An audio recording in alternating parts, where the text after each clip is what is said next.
વલસાડ ખાતે ઉમરગામમાં ખાનગી ગેસ સિલિન્ડરની અછતથી હાહાકાર જોવા મળ્યો છે। ગેસ લેવા રસ્તા ઉપર લાંબી કતારો જોવા મળી। ખાનગી કંપનીઓએ ગેસ બાટલાના ભાવ ડબલ કરતા વધુ કર્યા છે। મહિલાઓ અને પુરુષો મોંઘા ભાવે કે બ્લેકમાં ગેસ લેવા માટે મજબૂર બન્યા છે।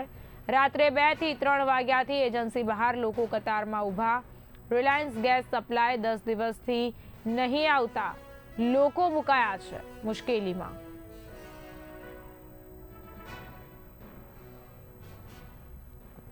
રિલાયન્સ ગેસની સપ્લાય 10 દિવસથી નહીં આવતા લોકો અત્યારે જે છે મુશ્કેલીનો સામનો કરી રહ્યા છે। વલસાડ ખાતે ઉમરગામમાં ખાનગી ગેસ સિલિન્ડરની અછતથી હાહાકાર જોવા મળી રહ્યો છે। ગેસ લેવા રસ્તા ઉપર લોકોની લાગી છે લાંબી કતારો। ખાનગી કંપનીઓએ ગેસ બાટલાના ભાવ જે છે ડબલ કરતા વધુ કર્યા છે, તો મહિલાઓ અને પુરુષો મોંઘા ભાવે અથવા તો બ્લેકમાં ગેસ લેવા મજબૂર થયા છે।